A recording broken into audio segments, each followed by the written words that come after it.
మీరు ఫాదర్ గురించి చెప్పారు. మదర్కి క్యాన్సర్ అని అన్నప్పుడు ఫైనాన్షియల్గా మీరు వీకా అంత స్ట్రగుల్ అవ్వటానికి అప్పుడు ఆ టైంలో? That's a good question.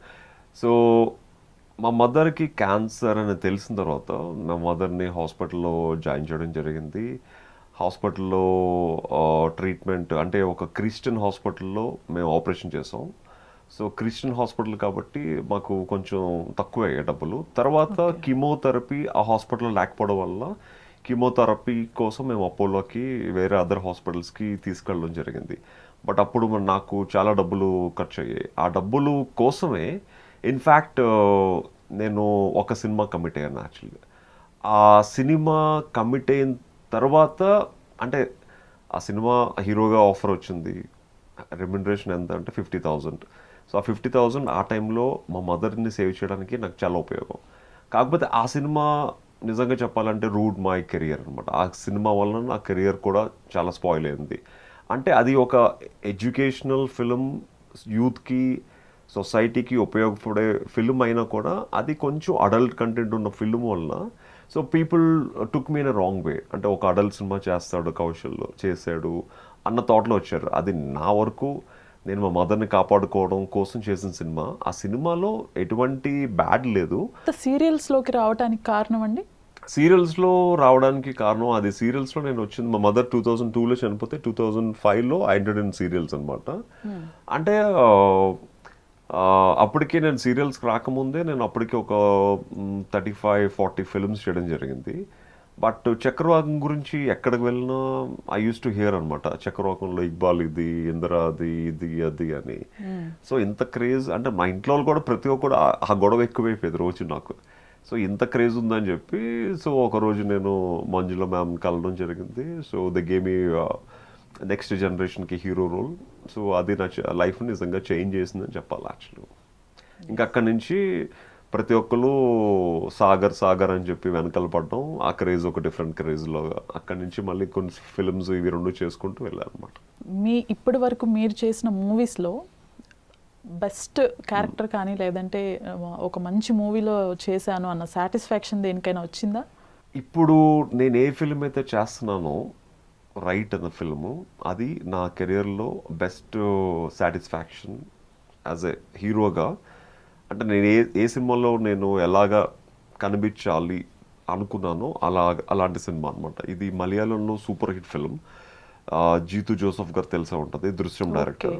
అతను డైరెక్ట్ చేసిన Prithviraj is a hero. So వాళ్ళ ఫిల్మ్ని రీమేక్ మేము తెలుగులో చేస్తున్నాం. So that give me lot of satisfaction. యాక్చువల్గా బిగ్ బాస్ తర్వాత ప్రతి ఒక్కరు ఎదురు చూస్తున్న సినిమా అది. ఒక కమర్షియల్ కంప్లీట్ ఎంటర్టైన్మెంట్ ఫిల్మ్ అనమాట ఇది.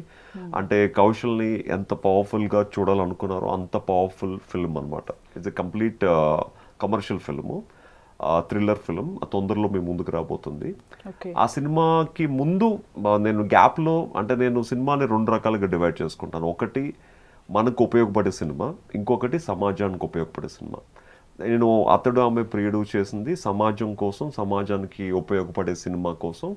యూత్కి చాలా సందేశాలు ఉన్నాయి కాబట్టి, సన్నివేశాలు ఉన్నాయి కాబట్టి యూత్ కోసం ఒక మంచి మెసేజ్. అంటే నేను సమాజం కోసం ఏ పని చేయడానికన్నా ఎప్పుడు ముందు ఉంటాను.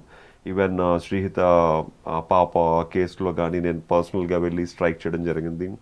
దిశ దాంట్లో కూడా నేను పర్సనల్గా వెళ్ళి స్ట్రైక్ చేయడం, రోడ్ ర్యాలీస్ చేయడం అన్నీ జరిగింది.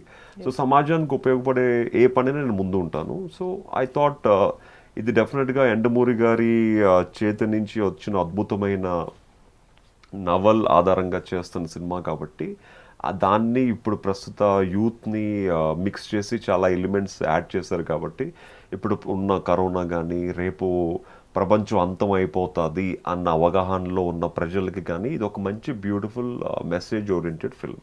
అతడు ఆమె ప్రియుడు ఈ సినిమా 3 ముక్కలాట అనమాట. 3 క్యారెక్టర్స్ మధ్య జరిగే ఫిల్మ్ అనమాట ఇది.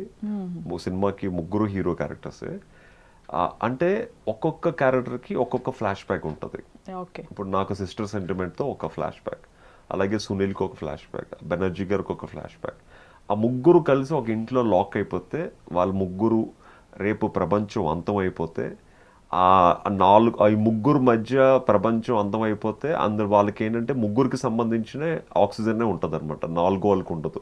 ఈ ముగ్గురు ఆక్సిజన్ తీసుకుంటే సృష్టి మొత్తం ఎండ్ అయిపోతుందని చెప్పి ఒక అమ్మాయిని తీసుకొచ్చి సృష్టిని అంతమైపోతున్నా కూడా ఈ సృష్టిని కంటిన్యూ చేయడానికి ఒక అమ్మాయి అవసరం కాబట్టి ఈ ముగ్గురులో ఒకరు సాక్రిఫైస్ చేసుకోవాలి. సో ఎవరు సాక్రిఫైస్ చేసుకుంటారు, సృష్టిని ఎవరు ఆరంభిస్తారు, ఆ అమ్మాయి సృష్టిని ఆరంభించడానికి ఎవరిని సెలెక్ట్ చేసుకుంటుంది, ఇలాంటి ఇంట్రెస్టింగ్ ఎలిమెంట్స్ చాలా ఉన్నాయి సినిమాలో. సో డెఫినెట్లీ అంటే ఇది ఏదో పెద్ద కమర్షియల్ ఫిల్ము, సినిమాలు, డాన్సులు, సాంగ్లు ఉంటాయి అనుకోకుండా ఒక మంచి బ్లాక్ కామెడీ ఫిల్మ్. అంటే మీరు ఒక బ్లాక్ టీ తాగినప్పుడు స్లోగా ఎలా కిక్ ఇస్తుందో ఈ సినిమా చూసినప్పుడు కూడా స్లోగా ఆ కిక్ ఉంటుంది. మీరు లైఫ్ లాంగ్ మర్చిపోరు ఆ డైలాగ్స్ కానీ సీన్స్ కానీ. ప్రెసెంట్ పాండమిక్ సిచ్యువేషన్లో ఓటీటీస్లో ప్రిఫర్ చేయకుండా ఎందుకని థియేటర్స్ని ప్రిఫర్ చేశారు? అంటే చాలామంది ఏంటంటే చిన్న సినిమాలకి థియేటర్లు దొరకవు అని చాలామంది అంటున్నారు. మేము ఫస్ట్ నుంచి ఈ సినిమా చేస్తున్నప్పటి నుంచి థియేటర్లో రిలీజ్ చేయాలి అనుకుని చేసిన సినిమానే. సో అనుకున్న దాని ప్రకారం థియేటర్లో రిలీజ్ చేస్తున్నాం. అందులోనే 75 థియేటర్స్ రిలీజ్ చేస్తున్నాం అనమాట.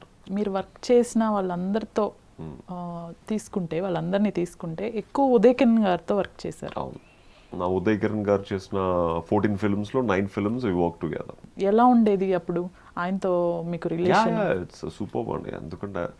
అందుకని స్టిల్ ప్రపంచం మొత్తం ఉదయ్ కిరణ్ మర్చిపోయినా నేను తన బర్త్డేకి, తను యానివర్సరీకి నేను పోస్టులు పెట్టే ఒక వ్యక్తి కౌశల్ అనమాట. So still I remember. నాకు అంత అభిమానం, ఆ ప్రేమ, ఆ సన్నిహిత్యం ఉంది కాబట్టి still I follow him, still I keep post for him. వాళ్ళ ఇంట్లో మర్చిపోతారు కానీ నేను ఎప్పుడు మర్చిపోను. ఎంతవరకు ఉందండి ర్యాప్? అంటే ఆయన చనిపోయినందుకు రీజన్స్ కొన్నైనా మీకు తెలుసుంటాయి కదా. అంటే ఉదయ్కి అంటే he's very genuine lovable guy. కాకపోతే ఏంటంటే వాళ్ళ ఫ్యామిలీకి కొంచెం సూసైడ్ టెండెన్సీ, డిజార్డర్స్ అనేవి ఉన్నాయి. సో మేబీ అది కూడా కారణం కావచ్చు. సునీల్ గారు రోల్ ఎలా ఉండబోతుంది? సునీల్ గారులో యాక్చువల్గా అందరూ అనుకునేది కౌశల్ ప్లే బాయ్ రోల్ చేస్తాడు అనుకుంటారు, కానీ ఈ సినిమాలో Sunil is a play boy, Kaushal is writer అనమాట. అంటే సమాజానికి స్త్రీ పట్ల ఎంతో గౌరవం తెలుపుతూ, ఎవరన్నా స్త్రీని తప్పుగా మాడుతూ వాళ్ళని కరెక్ట్ చేసే క్యారెక్టర్ అనమాట నా character. Sunil is the play boy. ఈరోజు ఒక అమ్మాయి, మధ్యాహ్నం ఒక అమ్మాయి, రాత్రి ఒక అమ్మాయి, అలా ఉంటారు అన్నమాట Sunil character. And it's a different role. అంటే ఒకప్పుడు సునీల్ని చాలామంది ఇష్టపడేవారు, అంటే ఇప్పుడు ఇష్టపడరు అని కాదు, అంటే ఒక ఫుల్ టైం కమెడియన్గా సునీల్ అంటే చాలామందికి ఇష్టం, తర్వాత హీరోగా కొంతమందికి ఇష్టం.